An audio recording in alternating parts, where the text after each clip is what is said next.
कल कलकत्ता में brigade parade पे जबरदस्त रैली हुई है। उसमें अब्बास सिद्दीकी के साथ भी शिरकत किए, कांग्रेस और लेफ्ट के साथ। तो इतने दिन से जो आपकी बातचीत चल रही थी अब्बास सिद्दीकी के साथ, आपको भरोसा था उन पर कि आपके साथ जाएंगे, और आज उन्होंने जो है अभी टीएमसी अपना कांग्रेस और लेफ्ट को सपोर्ट दिया है। तो आप इस पूरे माहौल में कहां रहते हैं सर? एमआईएम और आपका क्या स्टैंड रहेगा? एक शायर का शेर है, मैं अकेला ही चला था जानिब मंजिल, लोग आते गए कारवां बनता गया। इस पे इसका आपके सवाल का इस पर जवाब इतना ही है। और दूसरा यह है कि इस पर एक मौजूद वक्त पर मैं इसका जवाब दूंगा।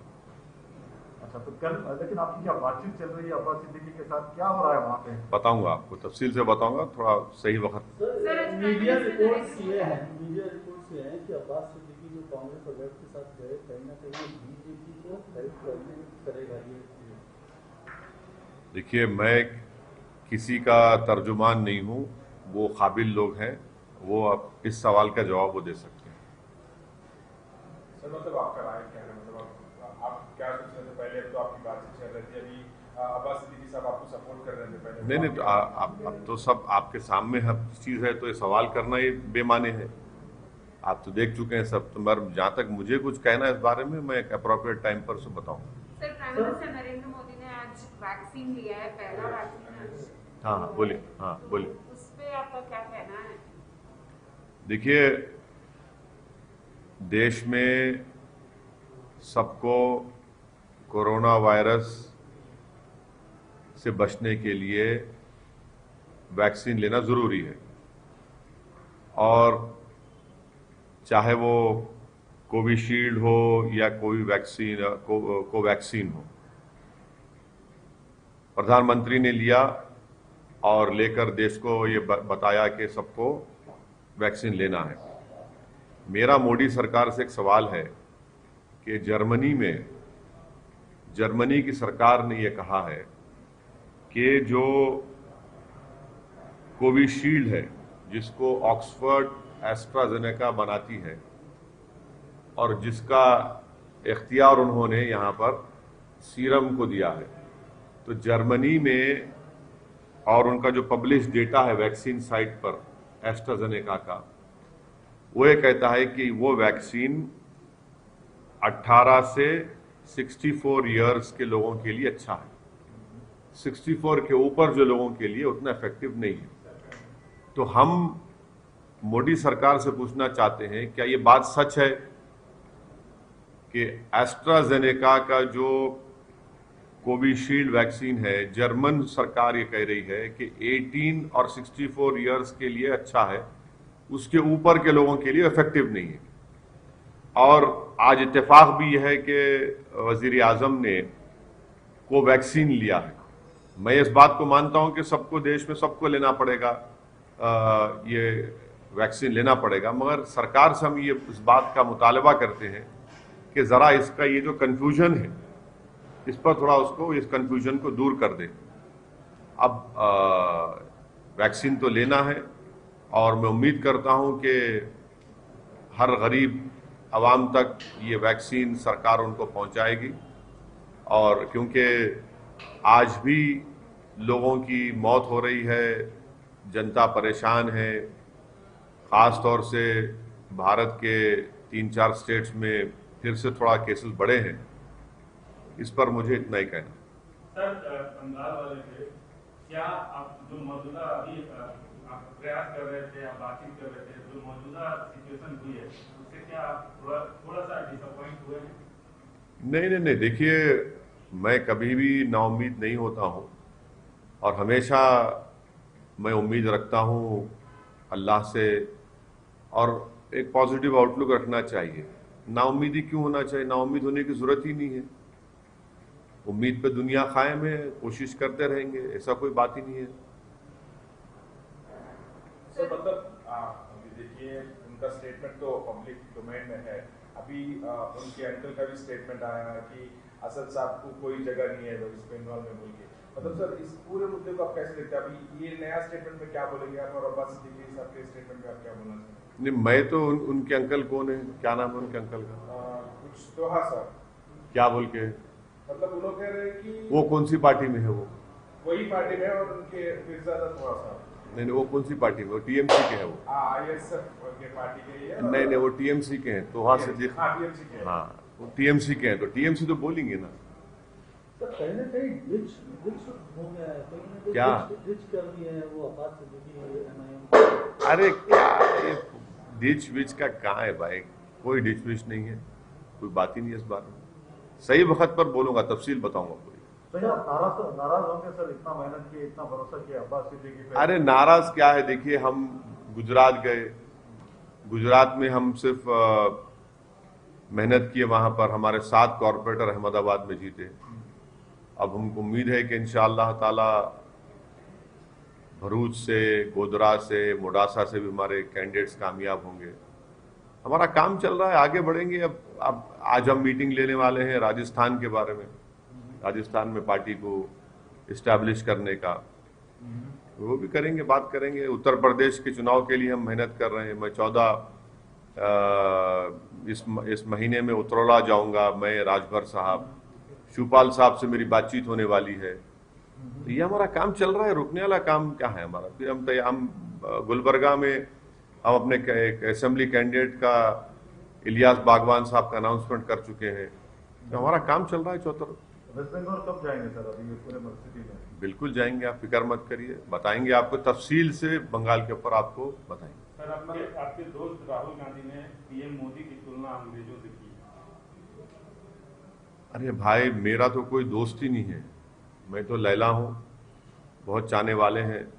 अब आप खामखा हर एक को हमारा दोस्त बना देते हैं, ये आपको एक बुरी आदत है आपको कि दोस्त बनाने की। अब दुश्मन भी कभी बना दीजिए, नहीं मालूम। सर ये कहीं ना कहीं जो अब्बास सिद्दीकी साहब का जो स्टैंड है, इससे MIM के चुनाव मतलब जो कैंडिडेचर है जो नहीं, देखिए तिवारी साहब,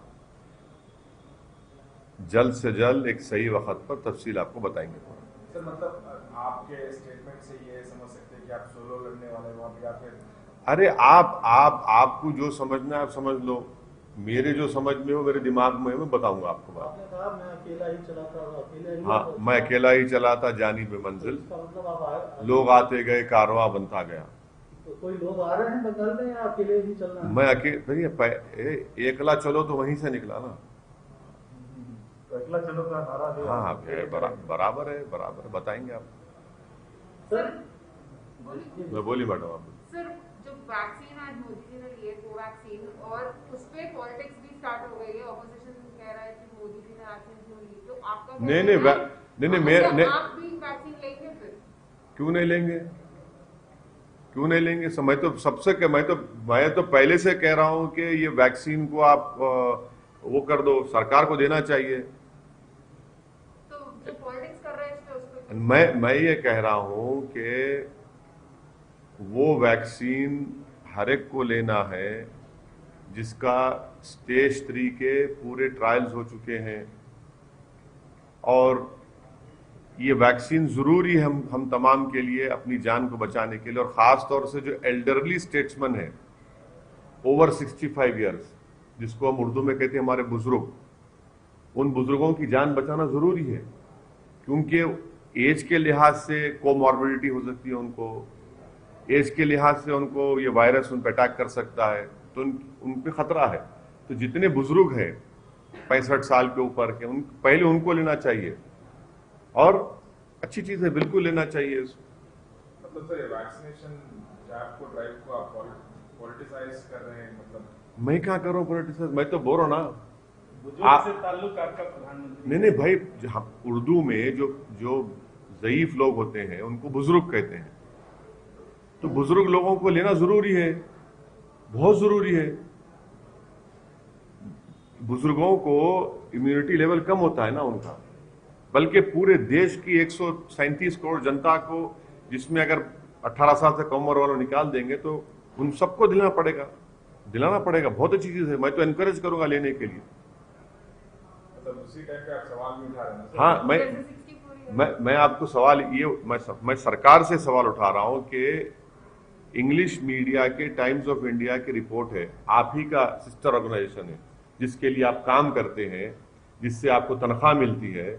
उन्होंने अखबार में एक बॉक्स आइटम बनाकर न्यूज डाली है। अब मैं तो एक्सपर्ट नहीं हूं, उसमें अंग्रेजी पढ़ के सुना दूं आपको क्या लिखा उसमें, सुन लीजिए। German states want unused extra wax for younger people. उसमें लिखा हुआ है कि several German states called on Sunday for unused AstraZeneca coronavirus vaccine to be given to younger people, as worries about side effects and efficacy, as well as recommendation it be used only for under 65, have meant low take-up of available doses. The German Health Ministry said this week it had administered only 15% of the AstraZeneca shots it has available. Elderly people are first in line to be vaccinated, but Germany has recommended that the AstraZeneca vaccine be given only to people aged 18 to 64. ये आप लोग carry कर रहे हैं, अब आप मेरे को क्यों इल्जाम लगा रहे हैं? आप भी प्रोटेस्ट करें इस न्यूज को डाल के। मैं सिर्फ ये पूछना चाह रहा हूं कि प्रधानमंत्री भी आज भारत बायोटेक का कोवैक्सीन लिए हैं, तो सरकार को थोड़ा क्लैरिफाई कर दीजिए। वैक्सीन तो सबको लेना है, जान बचाने का, इसमें कोई, मैं तो सबको बोलूंगा कि प्लीज वैक्सीन लीजिए, और खास तौर से जो 65 साल के ऊपर के जो हमारे बुजुर्ग हैं उन सबको लेना पहले है, सबको जाके लेने का। और उसके बाद जो है, मैं तो प्रधानमंत्री से अपील करूंगा कि प्रधानमंत्री से मेरी गुजारिश है कि जितने मीडिया के लोग, खास तौर से जो कैमरामैन हैं, जो फील्ड के रिपोर्टर्स हैं, मेरी प्रधानमंत्री से गुजारिश है कि एक स्पेशल ड्राइव कराकर पहले इन लोगों को दिलाइए आप, क्योंकि जितने कैमरामैन हैं, जितने जर्नलिस्ट हैं, वो कम उम्र के हैं। कोई 40 साल का है, कोई 35 साल का है, कोई 50 साल का है। तो प्रधानमंत्री का आईएनबी मिनिस्टर प्रकाश जावड़ेकर साहब को चाहिए कि वो दिल्ली में वो खुद भी लें और तमाम मीडिया के लोगों को बुला के सबको वैक्सीन लगाएं।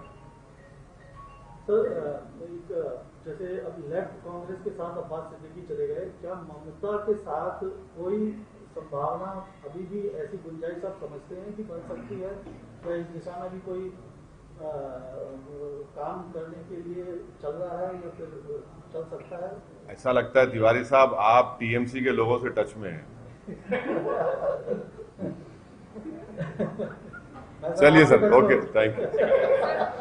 तमिलनाडु में अमित शाह कल गए थे, पांडिचेरी भी गए थे, तो क्या एआईएमआईएम किस तरह से वहां पे? तमिलनाडु में हम बराबर इलेक्शन लड़ेंगे। 5 साल पहले भी हम इलेक्शन लड़े थे, और वानियमबाड़ी से और एक 2-3 जगह से हम मुकाबला किए थे। वानियमबाड़ी में तमिलनाडु में हमारा यूनिट काम कर रहा है। इंशाल्लाह डेफिनेटली तमिलनाडु में हम इलेक्शन लड़ेंगे। हमारे लोग वहां पर काम भी कर रहे हैं, इलेक्शन लड़ेंगे तमिलनाडु में। आप भी जाएंगे क्या? हाँ, क्यों नहीं जाएंगे, अरे बराबर जाएंगे। बंगाल में कितनी सीटों पर चुनाव है? बोलिए, आपको बताओ ना तिवारी साहब, में आपसे कंसल्ट कर लेंगे, क्योंकि आप ऑफर लाए हैं टीएमसी से, बात कर लेंगे। आपकी स्ट्रैटेजी क्या रहेगी बंगाल में? हाँ, कल का तो पार्टी फॉर्मेशन डे है, और इंशाल्लाह आप लोग तशरीफ लाइए। और हमारी पार्टी अपना एक सियासी सफ़र, जिसका आगाज़ 1957 में मरहूम फ़ख्र मिल्लत अलैहिर्रहमा और उनके साथियों ने किया था, आज अल्हम्दुलिल्लाह मजलिस एक ताकतवर मौक़िफ़ रखती है।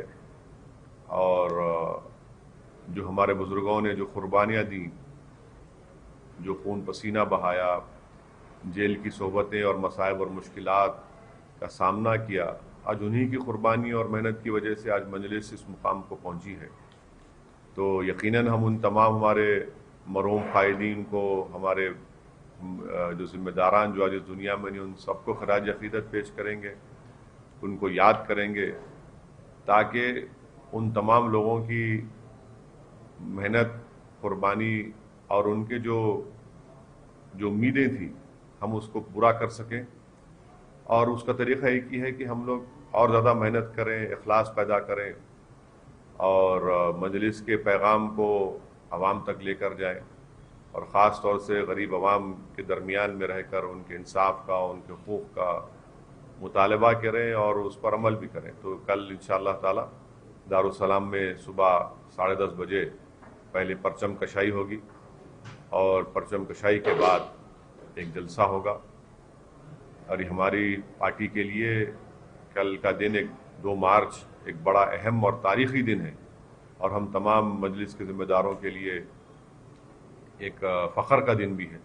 और यकीनन तमाम मजलिस के जिम्मेदारान मुहिबान मजलिस कल दारुसलाम में जमा होंगे और हम अपने जमात के पैगाम को और जमात की मेहनत और जस्तजू का जिक्र भी करेंगे। सर, एक आखिरी सवाल, वेस्ट बंगाल पे आपकी स्ट्रैटेजी क्या रहेगी? वेस्ट बंगाल पे आपकी स्ट्रैटेजी क्या रहेगी? बोल दिया ना मैडम, सब बताएंगे आपको टाइम। अभी इस पर कोई बातचीत नहीं हुई कुरैशी साहब, इस पर कोई बातचीत नहीं। पार्टी में हमको बैठ के बात करना है, एक लाएअमल तय करके आपको बताएंगे।